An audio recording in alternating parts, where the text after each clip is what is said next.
토트넘 경기를 한 주 건너뛴 게 이렇게나 많이 그리울 줄은 사실 몰랐습니다.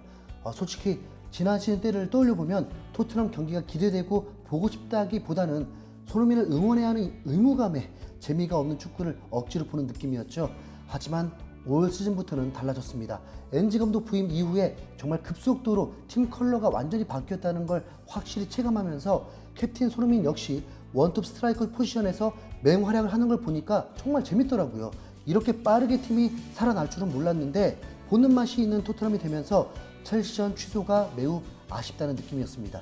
그러나 토트넘이 휴식을 하는 사이에도 다른 대회들의 일정은 계속 진행되고 있었는데요. 첼시와 리버풀의 카라바오컵 결승전에 이어서 FA컵 16강 경기들도 치러졌습니다. 아직 모든 경기가 끝난 건 아니고 절반만 완료됐는데 현재까지 8강에 진출한 건 코번트리 시티, 레스터 시티, 뉴캐슬, 맨시티 이렇게 4팀입니다.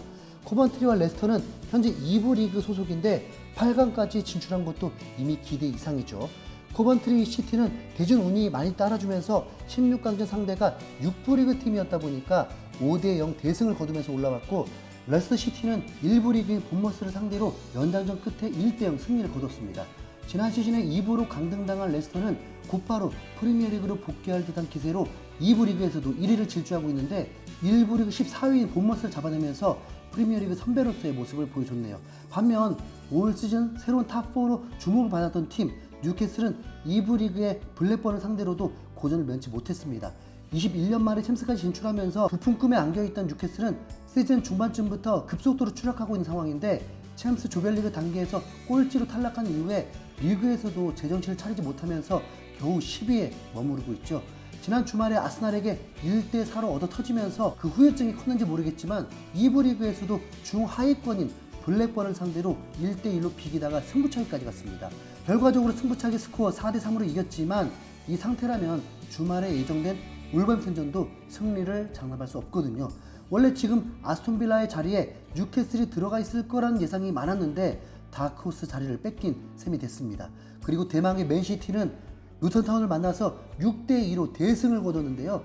그동안 잠잠했던 괴물 스트라이커 혼란이 헤트트릭을 넘어서 5골을 폭발시키면서 후반기 부스터를 걸었습니다. 데브라이너 역시 4어시스트를 정립하면서 부상을 완벽히 털어낸 모습이었고요. 지난 1월 말에 부상에서 복귀한 혼란은 토트넘전에서 무득점을 시작으로 득점 페이스가 많이 떨어져서 올해 리그 6경기에서 4경기나 득점에 실패하면서 살짝 아쉽다는 얘기가 나왔습니다. 물론 여전히 리그 득점 순위는 1위지만 36골을 때려박았던 지난 시즌과 비교하면 올 시즌 17골은 임팩트가 좀 떨어지긴 하잖아요. 그러나 이런 의심의 눈초리를 집어치우라는 듯 오늘 경기에서 홀로 5골을 폭발시키면서 여전히 건재함을 과시한 혼란입니다. 경기 시작 3분 만에 데브라이너의 패스를 받아서 골키퍼의 역동작을 노려서 득점한 혼란은 전반 18분에 맨시티 골킥을 등지고 받아서 데브라이너에게 내줬는 그대로 뒤돌아 뛰면서 다시 데브라이너가 준 스루 패스를 받아서 골키퍼 가랑이 사이로 통과시켰습니다. 소위 말하는 축신 모드의 발동이 걸린 듯 했죠. 그리고 전반전이 끝나기도 전에 루턴타운의 수비 라인을 완벽하게 깨부수면서 헤트트릭 달성에 성공합니다. 전반 종료 직전에 루턴타운이 만회골을 넣고 이어서 후반 시작 7분 만에 추가골까지 넣었지만 그 이후 5분 사이에 혼란이 2골을 더 넣으면서 루턴타운의 길을 제대로 죽여버렸는데요. 혼란의 마지막 골을 제외한 첫 4골을 모두 데브라이너가 어시스트해주면서 맨시티의 완벽한 콤비가 다시 부활해버렸습니다. 오는 4월 20일에 토트넘 홈에서 맨시티와 리그 2차전을 치러야 하는 입장에서 매우 가슴 떨리는 장면인데, 그보다 먼저 3월 4일 월요일에 맨시티를 만나는 맨유에서 한번 맛을 볼 예정입니다. 최근 맨유는 풀럼에게 일격을 당하면서 좋았던 기세가 완전히 다운됐는데, 내일 노팅엄과의 FA컵 16강전 이후에 맨시티보다 하루 덜 쉬고 맞대결을 치르게 되죠. 경기 자체도 맨시티 홈구장에서 하는데 하루밖에 안 되긴 하지만 일정까지 분리하다 보니까 이번 맨체스터 더비도 맨시티가 이길 확률이 더 높다고 보는 추세입니다. 영국 공영방송의 BBC에 따르면 맨시티는 18경기 무패 행진을 이어가고 있는데 맨유가 그걸 막아줄 수 있을지 모르겠네요. 현재 순위표상 토트넘의 바로 밑에 맨유가 3점 차로 따라오고 있는 상황이기 때문에 맨시티를 잡아주기를 바라는 것도 그렇고, 또 이미 토트넘 위에 있는 맨시티가 맨유를 잡고 승점차를 더 벌리는 것도 좀 그래서 가능하면 무승부가 최선인 것 같긴 합니다. 이 빅매치는 다음 주 월요일에 있을 예정이니까 그때를 한번 기대해 보시죠. 자, 한편 토트넘은 이번 주말 크리스탈 팰리스와 홈에서 경기를 펼치게 되는데 작년 10월에 있었던 원정 경기에서는 토트넘이 2대1로 승리를 거뒀습니다. 당시에는 원톱 스트라이크로 출전해서 후반 66분에 추가골이자 결승골을 넣으면서 토트넘 승리를 견인했었는데요. 이번 맞대결은 더 기대되는 부분이 있습니다. 왜냐하면 오는 팰리스전에서 정말 오랜만에 토트넘 베스트 11을 볼 수 있기 때문입니다. 또 토트넘에게 굉장히 중요한 순간이기도 하고요. 영국의 축구 전문 매체인 풋볼 런던은 이번 팰리스전의 의미에 대해서 오는 주말 팰리스전을 시작으로 토트넘은 5월 말에 결정되는 프리미어리그 순위 결정에 큰 영향을 줄 수 있는 6경기 일정에 돌입한다. 3월 일정은 언제나 시즌 중의 핵심이었다. 리그 우승과 유럽 대항전 그리고 강등을 결정하는 중요한 시기이기 때문이다 라면서 4월 초까지 6경기가 매우 중요하다고 했는데요.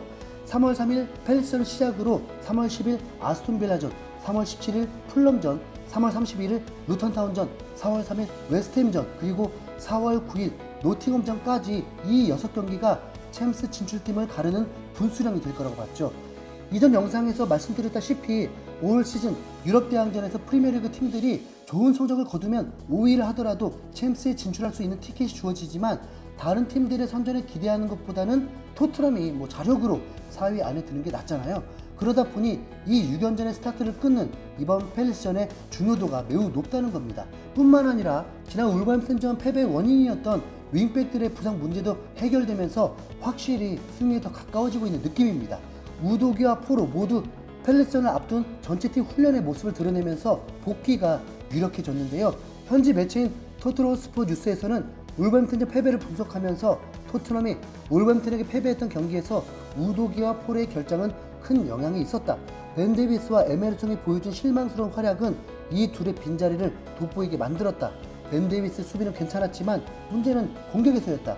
크로스를 6개 시도해서 모두 실패했고 3번의 드리블 시도 중에 1개의 성공에 그쳤다라면서 양쪽 윙백이 동시에 부상을 당했던 게 패배의 큰 원인이라고 지적했는데 우도기와 포로가 복귀하는 팰리스전에서는 분명 달라질 거라고도 했습니다.